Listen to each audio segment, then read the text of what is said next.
Welcome back in one of the Bears Pro Plays YouTube channel. Today is Wednesday, it's May 7th, and I'm back bringing out some NBA plays for the playoffs. Right now, Pacers, Cavaliers going head-to-head. Donovan Mitchell, best game we've seen individually probably from a player in the entire playoffs. It's 119 to 114.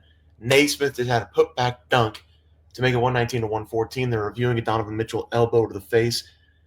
Should not be a flagrant. Maybe will be a flagrant today's NBA, but that should not be a flagrant. He's got every right. He's in his cylinder. I want the Pacers to win, but it's a basketball play. It's a basketball move, and the Pacers have the ball anyway if they don't call it a flagrant. So we'll see what happens. I gave ourselves a win. We're +9 on the Pacers. Unless they tie it and go to overtime and lose, I don't see them blowing a 4-point. I mean, maybe they could. There's 30 seconds left.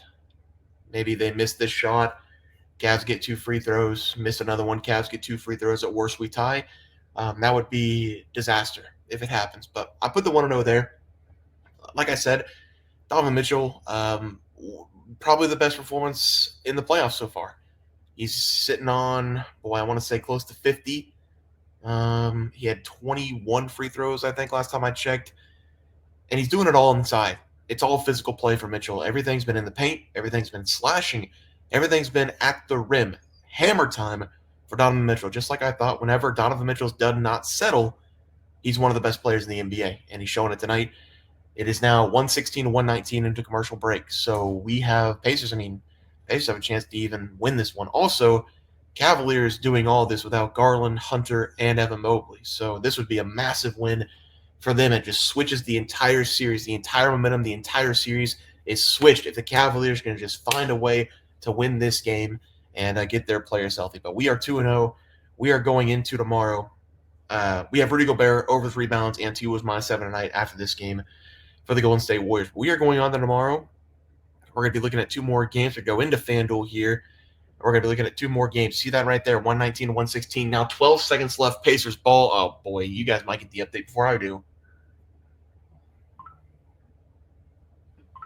You guys might get the update before I do.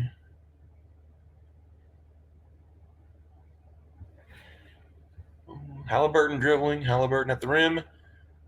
Halliburton fouled. Oh, you see it on FanDuel. Halliburton fouled. 119 to 116, 12.4. Looks like he made the first, missed the second because we're at 9 seconds now on FanDuel. I don't like being ahead. I don't like that at all. Oh my God, they hit a 3. 120 to 119. Oh God. I haven't seen it yet, but they hit a 3. No way. I am so far behind. What did I pause it? It's 119 to 117 with 12.4. Halliburton taking his second free throw. I mean, this is an all-time collapse into fourth quarter. This is an all-time collapse by the Cavaliers. Oh, my God. Tip out. Halliburton has the ball. Miles Turner, tip out. Halliburton between the legs. Ty Jerome. Halliburton step up. Boom. Oh, my God. Oh, my God. Halliburton.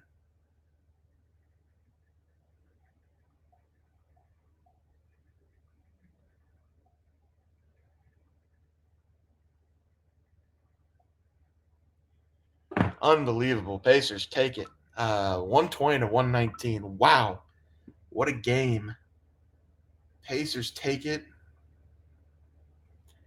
And, man, Cavs banged up going on the road now after Mitchell dropped close to 50. That is a tough game to come back from. Knicks and Celtics for tomorrow. We're going to take the Knicks and we're going to take the Nuggets. We're getting double-digit points with both these teams. I came into this series thinking both of these teams are going to get blown out. I thought the Nuggets would be a little bit competitive against the Thunder because the Thunder on the season, they're 60-4 against not the top 3 teams in the West besides themselves. And I think they're 8-8 against the teams in the top 3. So obviously the Thunder have had a little bit of problems dealing with some of the better teams in the West, and they had some problems against the Nuggets. And the Thunder, they did let them shoot a lot of threes. I think the Nuggets were above 33s or 35 threes, I think it was, for the first time this playoffs. I don't think they had shot 35-plus against the Clippers in one of those games. Maybe the game that Jamal Murray and Aaron Gordon both had 25-plus. But the Nuggets did a lot of the damage on the inside. Hardenstein had his 9 rebounds. We had the rebounds for Hardenstein, but the Thunder, they were pretty weak down low, and they took advantage of Chet. Nikola Jokic going up against Chet, he scored 42 and 22. So Obviously, Nikola Jokic is going to be a big deal in this series. He wasn't that big of a deal in the Clippers. He was really good against the Clippers, but he wasn't the Nikola Jokic that we know and love that scores 30, 20, and 10. So I think this is going to be a Nikola Jokic series. Aaron Gordon obviously hit the game winner, had no business taking that three-pointer with 6 seconds left. But the confidence with Aaron Gordon shooting, he is now 2 for 2 in the playoffs in game winners. So we're going to go with the Nuggets here plus 11. A lot of points. I can argue, if you want the Thunder here, you can argue that, yeah, they just lost game number 1. They've been the best team in the NBA all season long, and they're at home. There's no way they drop this game. Yeah, they probably don't drop this game. They might cover the 11, but I think you're getting value here at the plus 11. Nuggets have proven that they can run with the Thunder, so we're going to take the plus 11. And the Knicks, it's the same exact thing. You can take Boston minus 10.5, thinking, yeah, Boston just lost their opening day game at home. There's no way they lose this game. Probably not. They probably don't lose this game. But Jalen Brunson is the best player on the floor.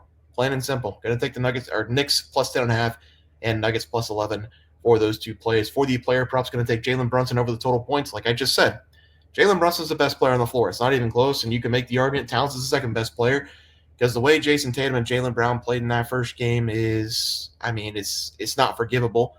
Tatum had, 15 rebounds, but he couldn't make a shot to save his life. Jaylen Brown continues to not be able to dribble with his left hand. The inbound play where Jaylen Brown physically, mentally, and emotionally was big man against Mikal Bridges. He caught the ball with his left hand, had no idea what to do because he can't dribble with his left hand, and Bridges just took it away. And that was the end of the game. That can't happen for your quote-unquote superstar player. Jaylen Brown, not a very good game. Jason Tatum, not a very good shooting game. I'm going to give him credit for getting the rebounds. But with Porzingis out most of the game, someone had to get the rebounds. So really, not that good from Jason Tatum. I don't want to pick on him too much because I know he's a good player. He's just not as good as people say he is, and I think he thinks that he's a superstar as well, but he needs to act like it in this series if he wants to win. But I'm going to take Jalen Brunson over 28.5 points, a little bit higher than I thought I was going to get 26.5, but we'll take 28.5 here for Jalen Brunson as the player for the final play of the day. Going back to the NBA, we're going to take Nikola Jokic over his total points. I thought I might be able to get it at 26.5. I don't know what it opened at in the first game. 28.5 is fine. It's 28.5 for both Brunson and Nikola Jokic. Like I said, the Nuggets kind of dominated down low. They made their threes whenever they had to. The Thunder will let you shoot threes. The Thunder don't want to. They don't want you to score down low. That's been their whole thing all year against the Celtics.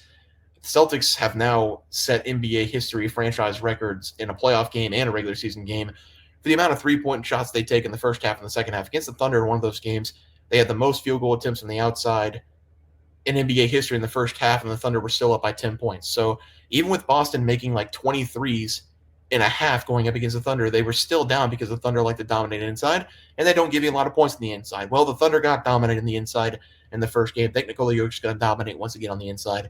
Going to take the over 28.5 points as the final play. So let's go to the recap graphic. I cannot believe the Pacers pulled that win off. They were down by 9 with like 55 seconds. Naismith, by the way, that putback dunk was disgusting. On the Halliburton missed free throw. Or no, the Siakam missed free throw. His second one, Naismith, he wasn't an and one, but he put it back, and then he had the foul. Donovan Mitchell elbowed in the face. Not called a flagrant, good. But we had a Halliburton layup and the steal and the three. So crazy game. Knicks plus 10.5, Nuggets plus 11, going up against OKC. Jalen Brunson over 28.5 points. Nikola Jokic over 28.5 points as the final two plays of the night. Guys, going to do it for the NBA picks and props for Wednesday, May 7th slate of games. If you guys enjoyed the content, please drop a like this video and subscribe to the channel below. See you guys next video, and thanks for watching.